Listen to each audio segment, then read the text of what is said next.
G'day and welcome back to the channel Ginger Ninja's Movie Reviews. I am the Ginger Ninja and these are my Trashy Tuesday reviews.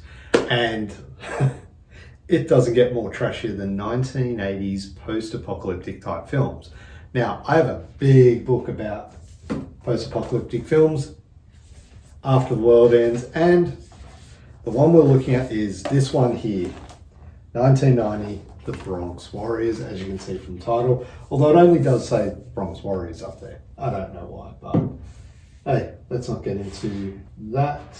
Let's see if that will stay here. Well, good. So, like I said, the movie is 1990, The Bronx Warriors. The film came out in 1982. It was directed by Enzo G. Castellari. The film stars Markgregory, Fredwilliamson, vicmorrow, Stefani Geralima Goodwin, if I'm pronouncing that right, Joshua Sinclair, and some random dude playing drums along the waterfront. No idea why, but there he is. So anyway, before I get into it too much, I do want to thank all my new and existing subscribers for continuing with me on this journey through the trashiest films I can find. Now, let's get into the plot. Now, the broad stroke plot, and this is directly from IMDb, in a post-apocalyptic New York City, a policeman infiltrates the Bronx, which has become a battleground for several murderous street gangs. Yeah, that's one way to describe the plot. It's actually a little more convoluted than that, and I'll touch on that in the writing, but the gangs in this one are very, very out there. Like, you do have this one here, which is the motorcycle gang, you know. Interestingly enough, some Hells Angels were apparently a part of that, part of the filming there. There is also a roller skating gang, a underground cannibalistic humanoid underground dweller zombie gang. There is a tap dancing gang. Yeah, it's out there.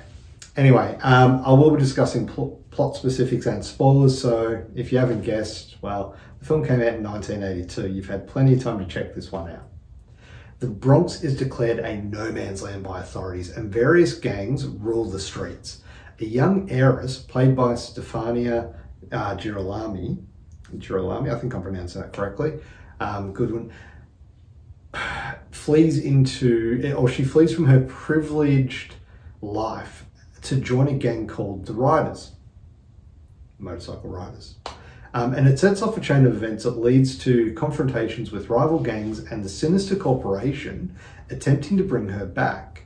It's a very simple premise, and it is a little bit more in depth than the IMDb one.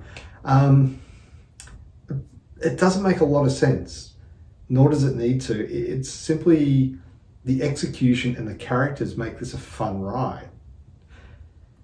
It's a cult classic, and it falls into the realm of Italian exploitation cinema, attempting to ride the wave of success created by post-apocalyptic films like Escape from New York. And although this isn't a post-apocalyptic film, it is somewhat similar with the gangs and all that, the Warriors. But it lacks several key factors in what made those films the way they are. In particular, the gripping leads in this. Don't get me wrong, Markgregory is an interesting lead, and I'll touch on that in the cast.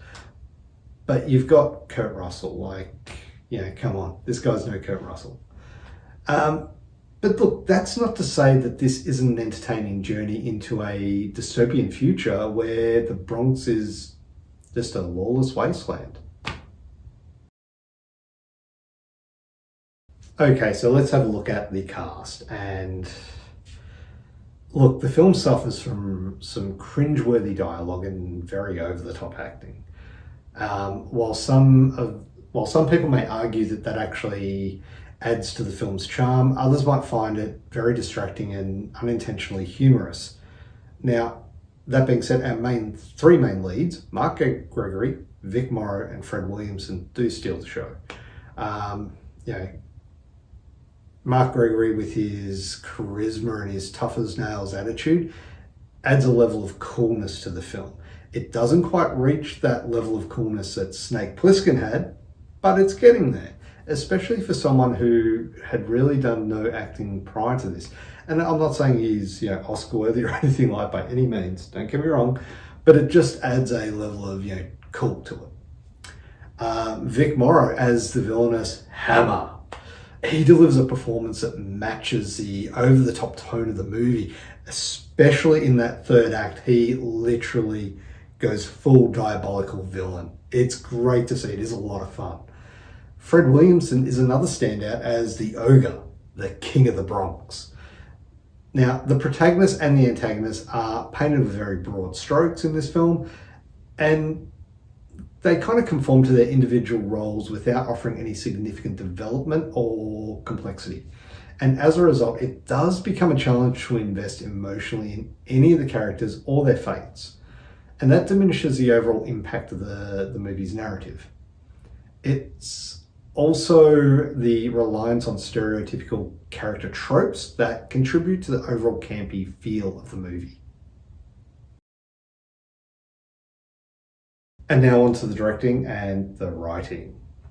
Like I mentioned, there are some very cringeworthy moments of dialogue in this film, and that does come down to the writing. And when I say cringeworthy, I truly mean that. It's pretty bad. Some of the way it's written, not just the way it's delivered, but the way it's written. It's just, I want to say cheesy, but it's more than cheese. It's just very badly written. And the pacing of the film is also inconsistent, with moments of intense action followed by slow and plodding sequences. This fluctuation can disrupt the overall flow of the movie, making it feel disjointed at times. I think some tighter editing could have contributed to a more engaging and cohesive viewing experience. And the ending just felt flat. It kind of just ends, and that's it. The effects. So the special effects, even by the standards of the early 80s, are rather lackluster, making it a challenge to suspend disbelief and fully invest in this dystopian world that's presented. I mean, we can see traffic in the background going along the bridge into the Bronx. If it's a no man's land that's cut off, why are there cars going into it? Where do they get fuel from as well? Like, they're riding around in motorcycles, there's cars, there's a lot of unanswered questions. I guess that goes into the writing of it as well, but the budget as well. They couldn't obviously block off all of the Bronx, so you get that. It's just very hard to suspend disbelief when they don't take any of that into consideration, or maybe they did, I don't know. There is minimal blood and gore effects, but I will say that flamethrowers used at the end, and this will tie into the directing previously, but they used some really good camera work there to get the feel of the flames hitting people. And even you do catch a glimpse of people burnt. That does look really good as well, so give them props for that. I will say one standout is the film's soundtrack. And I know that kind of ties into the sound effects as well, but the overall sound, it's a quintessential 80s synth score that perfectly complements the on-screen chaos. The music adds an extra layer of energy to action sequences, making them even more enjoyable. Now on to rewatchability. As always, rewatchability is a big thing for me. And this film, from motorcycle chases to hand-to-hand combat, 1990 The Bronx Warriors delivers on the promised excitement. Sure, the fight scenes may not be as polished as big budget productions, but the rawness and the authenticity add to the film's charm. And that is what makes this a fun watch. But will I watch it again? You know what? Who knows? It's definitely not one that I'll be watching anytime soon, but a few years down the road, maybe. I mean, I remember watching this back on, in the mid to late 80s, like on VHS. It was a fun ride back then. It's still a fun ride now, but it's just not one that I'm going to rush back and watch. Final verdict. This is a film that caters to a specific audience seeking nostalgic thrills from the post-apocalyptic genre. While it has its merits in terms of creative world building and a memorable soundtrack, its shortcomings in plot, character development, and the pacing issues prevent it from reaching a wider appeal. Fans of cult classics and B-movies may find a lot of enjoyment in its unapologetic embrace of genre tropes. But those looking for a more polished cinematic experience, you're going to be left wanting. Now, overall for a score, I would give 1990 The Bronx Warriors a 6 out of 10. There you have it. 1990 The Bronx Warriors. Have you seen this film? What did you think of it? Let me know down in the comments below. Are you going to go check it out? Who knows, maybe. Yeah, it's definitely worth at least watching once. It does have that, especially if you're a fan of that that subgenre, that Italian exploitation sort of film. And while this doesn't come across as a lot of those gory Italian horror films that there's a lot of, it does have its own little niche market. Also on that, if you are interested, let me know if you want to see any other films from this book. There's a whole heap of post-apocalyptic stuff in here. So, Urban Warriors, Interzone, DEFCON 4, that's a classic. Escape from the Bronx. I wonder if this is actually a sequel to this one. Maybe I'll check it out. But yeah, that's After the World Ends. Not a plug, mind you. This was hard enough to get. I've been looking for this book for ages.